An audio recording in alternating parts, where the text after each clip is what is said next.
first speaker today would be the very well known, much renowned Śatāvadhānī, Dr. R. Ganesh Avarkar. He is a polyglot scholar, and I would run short of words to kind of explain everything that he has achieved. He is going to speak to us today on the common aesthetics of Saṃskṛtam and Tamil. But before I invite Śatāvadhānī Ganesh ji to speak, a few words about him. He is one of India's foremost Sanskrit poets and scholars. He writes and lectures extensively on various subjects pertaining to India and Indian cultural heritage. He is a master of the ancient art of Avadhanam, where he faces a group of 8 in Ashtavadhanam or 100 in Śatāvadhānam questioners, and in response to their many queries, composes extempore poems set to meter, solves poetic challenges, solves magic squares, keeps track of the count of a randomly rung bell, and so forth. Ganesh Avarkar performs Avadhanam primarily in Sanskrit, but also in Kannada and Telugu. He has performed over 1,200 Ashtavadhanams and 5 Śatāvadhānams thus far. He is, like I said, a polyglot scholar fluent in several languages, including Saṃskṛtam, Pali, Prakrit, Kannada, Telugu, Tamil, Hindi, Greek, Latin, and Italian. He is well versed in the Vedas, Vedangas, Upanishads, Dharmashastra literature, various classical texts on art, on the arts like the Natya Shastra, and literature, other literature in classical Sanskrit. He holds a bachelor's degree in mechanical engineering and a master's degree in metallurgy, as well as in Saṃskṛtam. Hampi University awarded him her D.Litt for his thesis. Subsequently, Tumkur University awarded him an honorary doctorate.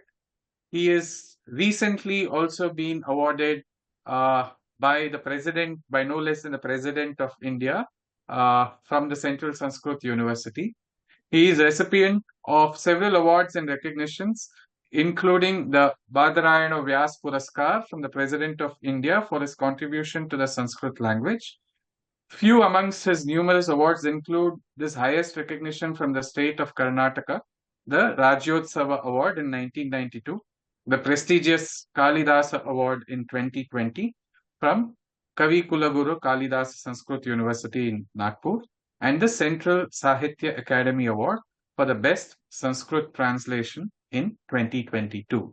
Like I said, I could go on in introducing Dr. Ganesh, but with his permission, I will take a break here and I shall invite him to share his views on the common aesthetics of Saṃskṛtam and Tamil. Welcome, Dr. Ganesh. Over to you. Thank you. Suprabhatam. Sarvebhya Suprabhatam. Jayanti sthāyi sanchari bhava bhinaya bhavukaha neelalohita shailusha bhrūlatalasya vibhramaha chidananda kalam vaణīṃ vande chandra kaladharam nairmalya taratam yena bimbitam chitta bhittishu. It is so heartening, and I'm grateful to INDICA for this opportunity that has been given to me. And aesthetics is one of my close subjects to one of the subjects very close to my heart. And especially so many confusions have been created in these 2 centuries regarding Tamil, Sanskrit, and other features of Indian learning and Indian tradition. And that's why whatever possible to my humble capabilities, to that extent, I wanted to do something in this direction. And INDICA has come and and it has joined and has given a very kind helping hand to me so that I can share some of my thoughts. And this short deliberation will be inaugurated with a small invocation in Tamil written by me. It is an Anushtup Shloka, a Sanskrit meter, and the language is Tamil. Vadanga Vengadan Valga Tirumal Chuvayandavan கன்னியை தென் குமரியில் வாழ்க கல்வி மகள் கலை. So Venkadan, the Vadangu Venkadan is Venkateshwara Swami of Tirumala and Tirupati, and he is Tirumal Mahavishnu, and he is the Lord of Rasa Sarvasva.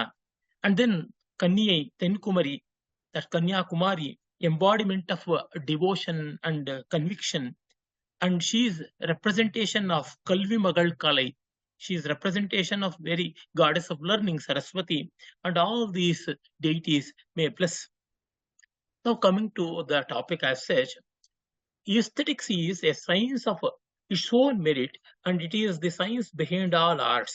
It is an endeavor towards objectifying both art creation and art experience. It is the Shastra that includes Vakrata, art creation, Dhvani, art or beauty recognition, Auchitya, endorsement of beauty, and Rasa, art experience. On these four pillars, aesthetics stands. Not just of Indian aesthetics I am speaking. Any aesthetics has to stand on these things.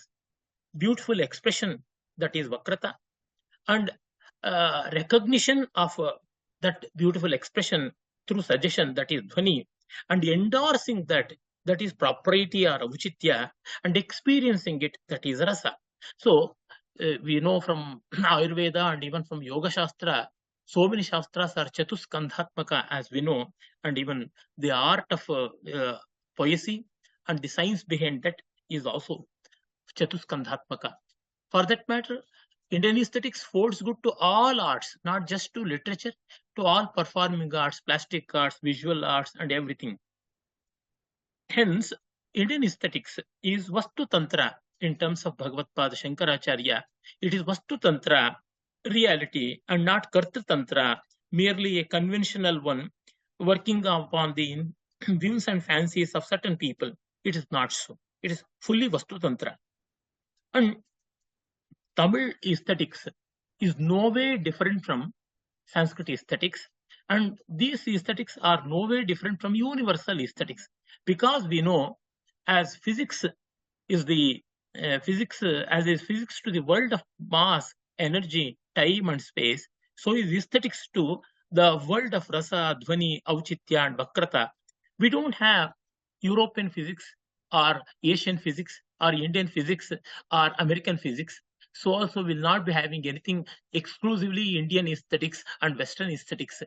If so, it will not be a Shastra in the real sense. I do know that there are certain levels of differences. In spite of the obvious differences, both physics and aesthetics are Shastras, sciences. One may be more softer, aesthetics is rather softer, but it is to objectify our experience it has come. Any Shastra is to objectify our experiences and make it rational as far as possible. And the very purpose of Shastra is so. It is objectifying experience and build a cohesive and systematic repository of knowledge. And Indian aesthetics is no way behind that. In that sense, Indian aesthetics is universal. Like we know, the true concept of India and Sanatana Dharma is universal. A part of it, that is Indian aesthetics, is also universal. And Tamil aesthetics, so-called Tamil aesthetics, or Sanskrit aesthetics, or whatever, so they are no way different from it. And people may object that Sanskrit aesthetics is restricted to certain groups of people, certain areas, like that. But it is unfound. Sanskrit aesthetics or Saṃskṛta Kavya Mīmamsa is not product of certain people. It is product of universal experience. Sanskrit has become only the medium of expression. Just because Newton, before few centuries, wrote his findings of physics in Latin, and he being a devout Christian and belonging to England, his knowledge, his physics will not become Christian, will not even become English, will not even become European. It will be universal. Likewise, Indian aesthetics also, it got expressed in one language. And that is the same truth with so-called Tamil aesthetics. We can have so many proofs for that. So much of evidence is available. Starting from Kashmir to Kanchi, we have everywhere in every nook and corner of India, we have Sanskrit aestheticians. From Kashmir, starting from Bhamaha, and then Rudrata, Lollata, and then we have Medhavirudra, Anandavardhana, the great Anandavardhana, Abhinavgupta, his illustrious commentator, Kshemendra, Kshemaraja, and so many people. Many people, that is Kuntaka or Bhimabhatta or even Bhattanayaka. So like that, we have scores of people from Kashmir. And then from south, we have from Kanchi, Dandi, Bhattagopala, and his son Sharda Tanaya, and of course the great Appaya Dikshita, like that from Tamil Nadu. And even from Sri Lanka, Ratnashri Jnana, and from Karnataka, my place, Ajita Sena, Sri Vidya Chakravarti, and the great Sayanacharya, and Gopendra Bhupala, like that.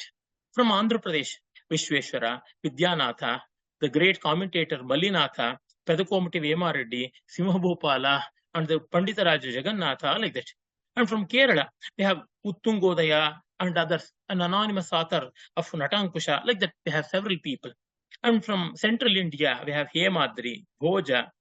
From Maharashtra and central India, we have having such great people. Bhojaraja, encyclopedic works have been written by him, and Rajashekara. And from Bengal, we have Kavikarnapura, Rupa Goswami, the great Madhusudan Saraswati. And from Gujarat, we have Kalikala Sarvajna, Acharya Hemachandra, his illustrious students Ramachandra and Gunachandra, Nami Sadhu, Vagbhata, Sagaranandi, like that. Not just from different regions of India, even from different communities and sects, people following different faiths, all contributed for the betterment of Indian aesthetics, and no person got biased by his religion or sect or class or creed or whatsoever. For example, Gunachandra, Ramachandra, Hemachandra, Namisadu, and a host of writers are all belonging to Jainism. And people like Dharmadasa, Dharmakirti, they belong to Bauddha. And we have people like Simhabhupala, Nanjaraja, Bhoja, Padakomati Vemareddy, Gopendra, all came from Shudra community. And we have plenty of Brahmanas as well. And here again we have Shaivas and Vaishnavas. Mahamaheshwara is the great Abhinavgupta. So also Mahimabhatta, Bhattanayaka, and many people, they belong to Pratibhijna Shaiva Darshana. At the same time, from the very same Kashmir, Anandavardhana was a great devotee of Mahavishnu. So was Kshemendra. And in Bengal, we have Madhusudan Saraswati, embodiment of devotion to Krishna. And Ujjwalam Nilamani, which was authored by Rupa Goswami, was a very close associate of Chaitanya Gauranga Mahaprabhu. Like that, we have so many people belonging to Shaiva, Shakta, Vaishnava, Bauddha, Jaina, and many sects. But they all wrote for the betterment of Indian aesthetics, for the better understanding of Rasa, Dhvani, Auchitya, and Vakrata. That's why Sanskrit aesthetics or Indian aesthetics cannot be tarnished with the ulterior motive of blaming them in terms of caste or creed or devotion or sect or whatsoever. And even in Tamil Nadu, we know that Tamil language, it follows Sanatana Dharma. The whole of Tamil region, it follows Sanatana Dharma. The oldest available work, that is Tolkappiyam, supposed to have been authored by Tolkappiyanaar. In the very opening lines, we have Tarangari Navi Nanmurai Murriya Adangot Asan Karyapaterindru. Here we know Nanmurai means Veda. And he also says Malgunir Varippinam Indiram Aindiram Nirinda Tolkappiyam means it is following the system of Aindra Vyakarana. Some people say that Tolkappiyanaar was Jain. No, it is wrong. Because nowhere in the text we get references to Jainism. His very opening line acknowledging the Vedas, the four Vedas, it is very clear. And he also follows the Varna Vyavastha and even Ashrama Vyavastha and the eight-folded marriage system. All these things, they make it very clear that he was a great champion of Sanatana Dharma. And the Tamil Nadu is land of Vedas and land of Sanatana Dharma is an inseparable part of this great culture of Sanatana Dharma. And hence, the aesthetics that which it realized is also following the same tune of the great Bharata. Though we don't know the exact date of Tolkappiyam, we do know that it is quite ancient. Perhaps it is later than Bharata, because we know from the tradition of Natyashastra itself, plenty of internal references show that Natyashastra was composed with the help of so many scholars who predated Bharata. That's why in Natyashastra we have many references. Atra anuvamsho shlokaha, atra anuvamshiye arye, like that. From time immemorial, genealogical verses are repeated and they are brought forth. And in the work of Bhagavan Panini itself, who perhaps belonged to 7th or 8th century BC, here we have Bhikshu Sutra, Nat Sutra, Shilali, Krishashva, and others. Nata Sutra literally means the sutra form of Natyashastra, the ancestor of Natyashastra, the present Natyashastra. So it's a holy tradition. By that we'll be knowing that it's the concept of rasa, the concept of alankara, the concept of itivritta, the concept of sharira, the concept of vagartha, everything was crystallized long before Bharata. Even in the Vedic literature itself, we have plenty of references to such things. And in the Vedangas, especially in the work of Yaska Muni, we have clear evidence to show that Indian aesthetics had its germs in the Vedic literature itself. So when that being the truth, we can clearly say that has become the inspiration and foundation for the so-called Tamil aesthetics. And Tamil aesthetics is no way different both in spirit and content. Now coming to the other aspects of Tamil aesthetics and Sanskrit aesthetics.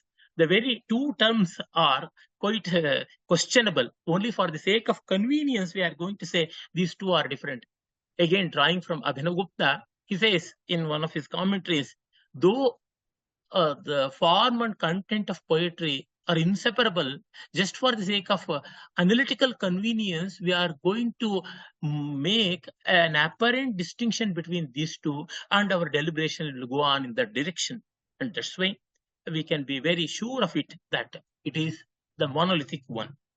The non-separability, non-duality of Indian aesthetics is always established. In the last chapter, in the third chapter, Poruladhigaram of Tolkappiyam, we have plenty of references to aesthetics. And later we have very many commentators on this work. They have enumerated and they have explained and they have given more details. For paucity of time, I'm not going to those details.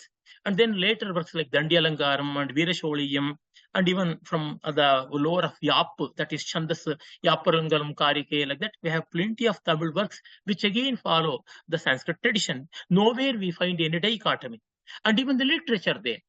We know that the Sangam literature, the 18 major works of Sangam literature, they are classified under two headings, Aham and Puram. Aham is dealing with love and Puram is dealing with administration, law, rule, and heroism. They are nothing but Shringara and Veera. And in the Indian tradition, we know that these two rasas are the most predominant one. Going to Bhamaha, Dharmartha Kama Mokshanam, Vaichakshinyam Kalasucha, Karoti Kirtim Pritincha, Sadhuka Vinishevanam, where Dharma is taken care of by Veera, because from the commentary of Natyashastra, Abhinavgupta's commentary, we know that Dharma and Artha are represented by Veera, and of course Kama is represented by Shringara, and these three put together, they become Trivarga. And the same Trivarga has been enumerated in great detail by the renowned poet and poet from Tamil Nadu, the great Tirukkural author, we know. In his Muppal, Muppal literally means the three-folded one, the Trivarga. We know that that whole work is dealing with Dharma, Artha, and Kama. And it is no way deviating from the path of the sages, path of the Bharshis. And from Natyashastra, we know from the very chapter, first chapter itself, Trailokyasya sarvasya natyam bhavanu kirtanam, dharmo dharma pravrittanam, kamah kamopasevinam, nigraho durvinitanam, vinitanam damakriya, vishranti jananam kale natyametad bhavishyati. So, Natyashastra, which is dealing with poetics also apart from dramaturgy, it is dealing with Purushartha. It is for the sake of this propagation of Purushartha, all these arts have been developed, and enjoyment is one of the dimensions of Kama, that is the third Purushartha. And Tolkappiyana clearly says about Trivarga and Purushartha Pravartana, that is too clear from the Puraladhikaram itself. And then we know in Shilapatikaram, and in Manimekale and in many other works, the same spirit has been perpetuated, and not to speak of Nayanmars and Alvars and others. Up to Subramanya Bharati, the same tradition got propagated, and even today there are quite a few people, but unfortunately the adversities have come to the forefront. I'm not going to those details. Now, coming to the details connected with the so-called Tamil aesthetics and their parallels found and their roots found in Sanskrit. Now, in the 1218 Sutra of Tolkappiyam, we have something like Vinaypayan Meyyaru Endra Nange Vagaipara Vanda Omat Torram. In that sutra, we have references to Jati, Kriya, Dravya, and Guna, which Tandi and others have enumerated. They have discussed with that. And here we come to know about how Upama and other Alankaras will get classifications of this order based on the nature, the Jati, genus, Kriya, action, Dravya, material, and Guna, quality. It's a very, very striking similarity. And coming to the concept of rasa, that is Shringara, which is very predominant in Aham literature, even from the dimension of quantity, Aham is very large, because we know Shringara is the most sustainable rasa. Shringara eva maduraha param praladano rasaha, Anandavardhana says. And Abhinavagupta says, Tatra kamasya phalatva dashesha hridaya samvaditva cha tat pradhanam Shringaram lakshayati. And here we have Kalvu and Karpu in Tolkappiyam. Kalvu is Vivaha Purva Pranaya, love before marriage, and Karpu Vivahanantara Pranaya. Both these distinctions are found in Sanskrit literature as well. And then works like Rasamanjari, Sahitya Darpana, Ratadarsya, Anangaranga, Nagara Sarvasva, and many other works, they deal with these features. And here itself, we have to know one thing, that is the importance of Kama Shastra or Kama Sutra, Vatsyayana, and the whole textual tradition of Kama Shastra. Natya Shastra and Kama Shastra, they go hand in hand. In our tradition, they are called as Samana Tantras. Like we know, Purva Mimamsa and Uttara Mimamsa are considered to be Samana Tantra. Likewise, Sankhya and Yoga are considered to be Samana Tantra. So are Vaisheshika and Nyaya Shastras. Both become Samana Tantra. Likewise, the Kama Shastra and Natya Shastra, they go hand in hand. And whatever is more physical and sensual in Kama Shastra will become more spiritual and emotional in Natya Shastra. That's all the difference. One is mainly connected with Deharanga, while the other ponders more over Manoranga. Like that, it will be having the distinction. When we see from this perspective, we know why so much of detail has been given by Tolkappiyar in the case of Agam and also in the case of Maipat. I'll be discussing them later. And then we have something like Woodal, that is Pranayamana, Ulavi, Tatkalikamana, and Vunaradal, Manavasana, or Pranaya Punasthapana. These features are found in the Natyashastric texts of Sanskrit. Here I should make it clear, some people have taken pains to compare the so-called Sanskrit aesthetics and Tamil aesthetics, but they have not cared to look into the Natyashastric texts. Natyashastric heritage is an independent stream. Natyashastra of Bharata and the commentary of Abhinavagupta on it, and Bhojaraja Shringar Prakasha, Sagar Nandis Nataka Lakshana Ratna Kosha, and Natya Darpana of Ramachandra and Gunachandra, and of course part of Sahitya Darpana authored by Vishwanatha, and Simhabhupala Sarsarna Sudhakara, and many more like that. We have scores of texts. But people generally, they take Dandi, Bhamaha, Anandavardhana, something like that. It is dealing with poetics. We should also take care of dramaturgy and Naika Bhava, Shringara, and Manmata Dashavastas, and many such things. Then we'll get to know about the practicality and also how relevant is that to Tamil aesthetics. Again, within quotes, Tamil aesthetics. And we have something like the 33 Vyabhichari Bhavas. They are again found a space here. And then the Nayika Avastas, and of course Tinai, I'll be coming to it later. And then one-sided love, Kaikilai, that is Rasabhasa. Abhinavagupta, for the first time, he brings the concept of Rasabhasa in his Abhinavabharati, and later authors up to Vidyanatha and Vidyadhara and others, they have elaborated it. One-sided love is Kaikkelai, that is Rasabhasa, especially connected with Shringara. And Perundine, that is Gramya Pranaya. Even Dandi ponders over this and says it is not visible. Like that we have these minor details also. In minor details, Indian aesthetics is one and the same. Then we have something connected with the Tinai. Tinai is of 5 kinds. The 5th one is of later origin. Authors and other scholars, they think so. Kurinji, Marudam, Mullai and Neidil. Later it is Pali. And this Tinai, people say that this is the unique feature of Tamil and nowhere we find any parallel to it.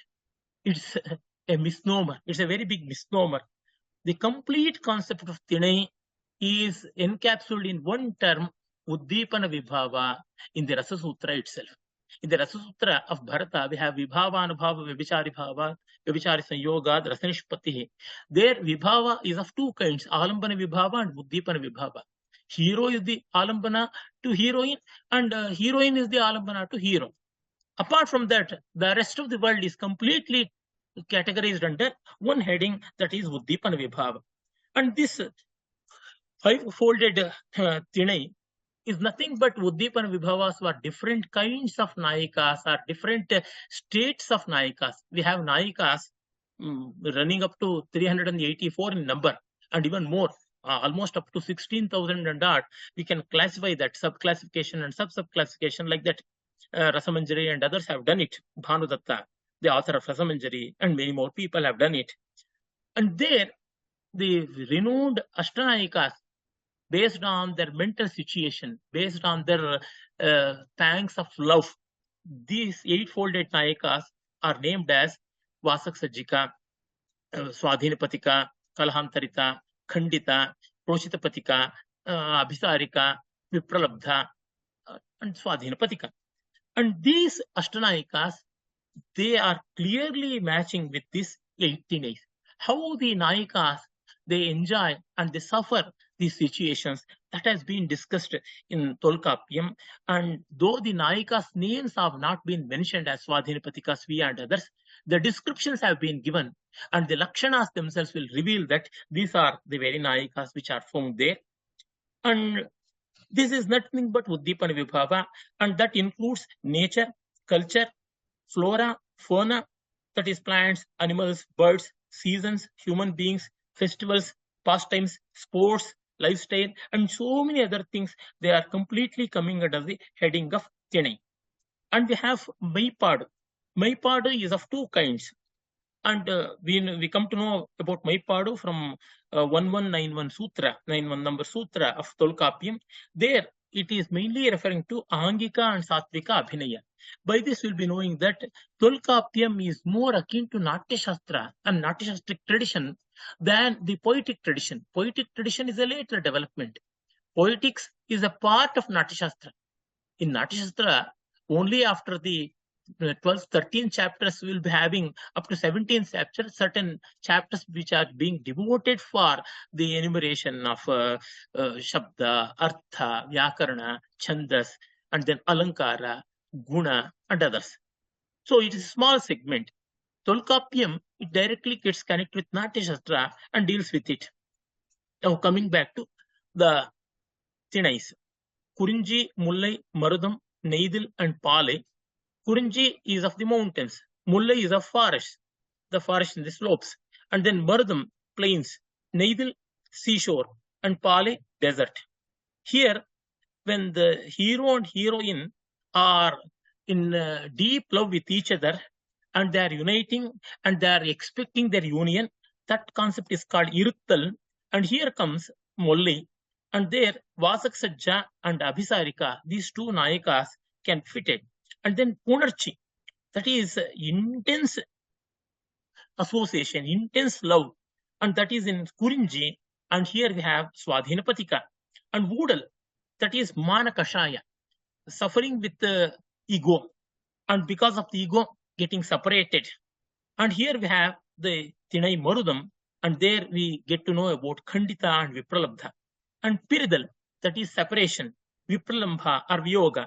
And here we have Nayikas, such as Virohotka or Virohotkantita, Proshitapadika, and Irangal, that is feeling bad for one's own wrong deeds, and that way of atoning one's own wrong, that is Paschatapa as we call, and a hope for Punasamagama, reunion. There we have Kalahantarita, and these two deal with Pali Tine and Naidil Tine. Like in Sanskrit aesthetics, we have Toli, Sakhi, Talaivi, Naika, everything, and all the associates. They're all again falling under the category of Uddipana Vibhava. We have plenty of associates like Pitamardha, Vidushaka, Pitamardika, Sakhi, Dasi, Dhuti, and many more. For example, a later author like Pandrika Vittala, who was hailed as Akabari Kalidasa, who belonged to 16th century Common Era, who hailed from a village near Bangalore itself. He has written an independent treatise on the Dhutis called as Dhuti Karma Prakasha. And Bhojaraja in a Shringar Prakasha, a mighty colossal work, there he discusses a lot about these Dhutis.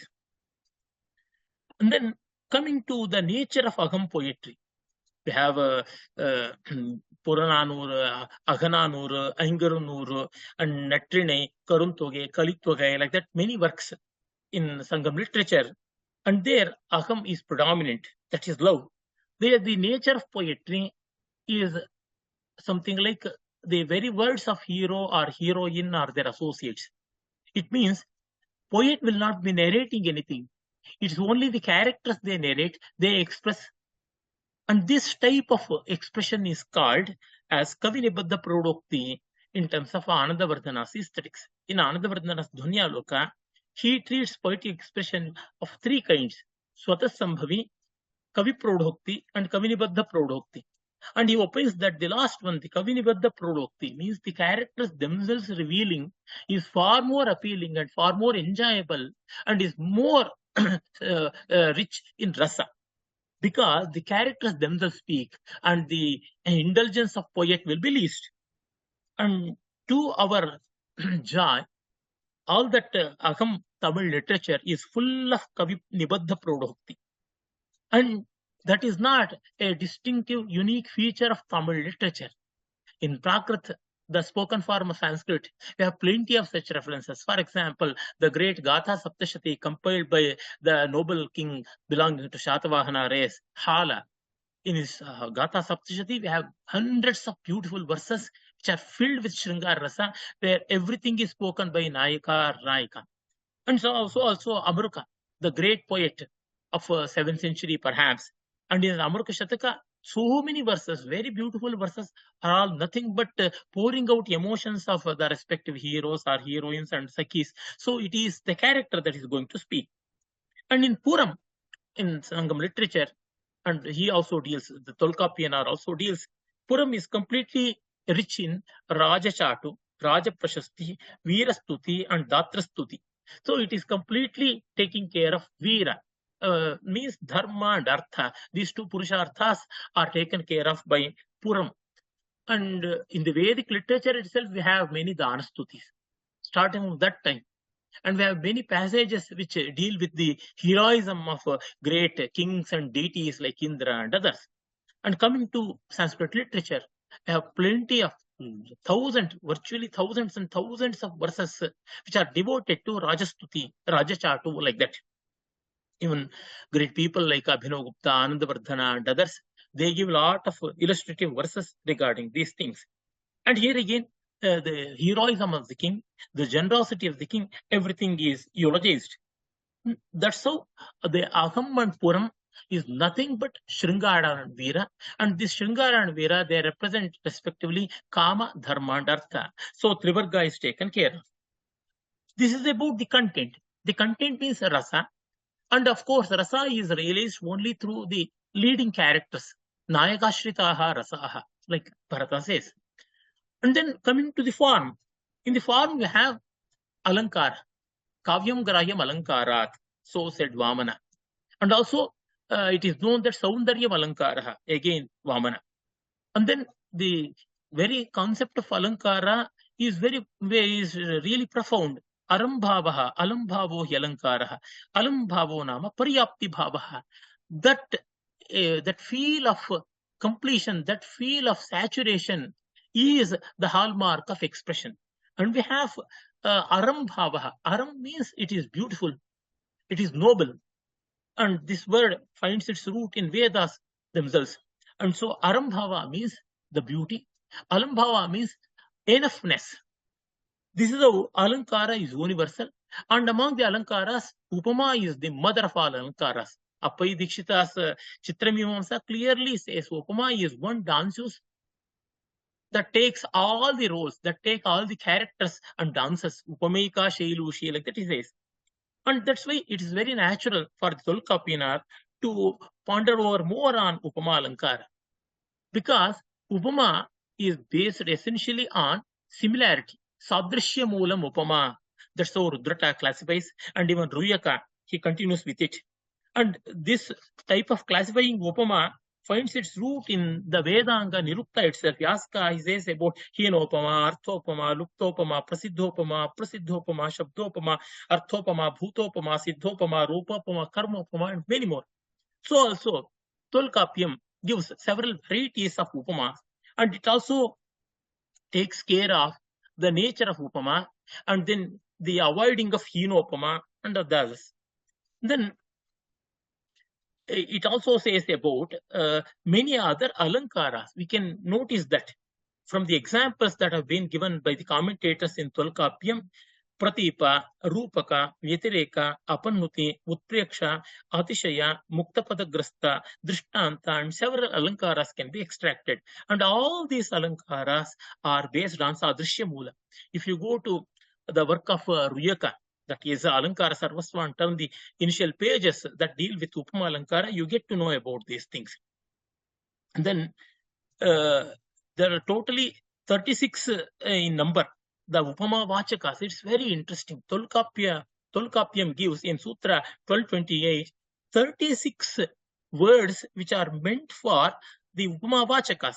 In Sanskrit, we have Iva, Sadrisha, and then Sabrahmachari, and then Sahayogi, Sagotra, Sanabhi, like that. Dandi and Alankara Shekhara of Keshav Mishra, Dandi's Kavyadarsha and Alankara Shekhara of Keshav Mishra, and few other works. They give such words which are meant for Upamavachaka. Even the 36 are numbered and given by Tolkapiam, like Annam, Yaipa, Poppa, Yenna, Mana, like that. And the commentators add more to it. Interestingly, in one of my books, I have added more such to Sanskrit lore and have showed that how these Upama Vachakas, they become embellishments by themselves. They are not just taking care of Upama, they give some other beauty also. Here I have drawn from Kuntaka of Vakrokti Jivita, Kuntaka, who authored Vakrokti Jivita, one of the grandest works in Indian aesthetics. There he terms this sort of Upama Vachakas falling under the category of Upacharavakrata. Upacharavakrata is one of the finest embellishments of literature. So, even in terms of details also, the so-called Tamil aesthetics has so many things in parallel with Sanskrit aesthetics, again within quotes. And in the Sutra 1228, we have Kurum, Kalaipal, Kurippanavane. We have Upama Vachakas in greater detail. And then we have, lastly, Ulluri. Ulluri is supposed to be similar to Dhvani, but it is not really Dhvani. It is the Vyanjakata. It is the beautification factor that is associated with suggestion. So it is not completely suggestion. It is not Vyangya or Dhvani. It is Dhvanikalpa or Vyanjakata. And such things have been replete and they have been identified even before Anandavardhana. For that matter, Anandavardhana, for the first time, he never revealed the concept of Dhvani. As in the very first Karika of Dhvanyaloka, he declares Kavyasyatma Dhvaniriti Bodhair Yas Samamnata Purvaha. But Anandavardhana codified it, of course. His work is supreme. His efforts are uncomparable. In spite of that, there were germs of Dhvani even before Anandavardhana. And people like Dr. K. Krishnamurti and others have ably shown it. And here, the Alankaras like Deepaka, Samasokti, Apastuta Prashamsa, and others, they all have Dhvani Sparsha. Such a thing has been pointed out by Tolkappiyam in the concept of Ullurai.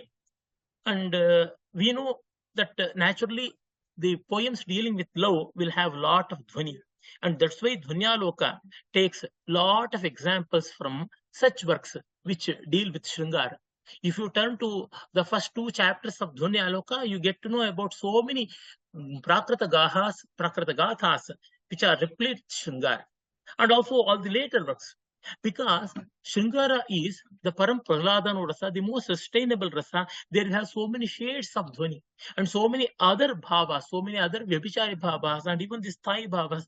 They come and get subordinated to rati, and they work marvels. That's why even the Tolkappiyam illustrates more of such things. Even the commentators of Tolkappiyam, they deal with Shringara.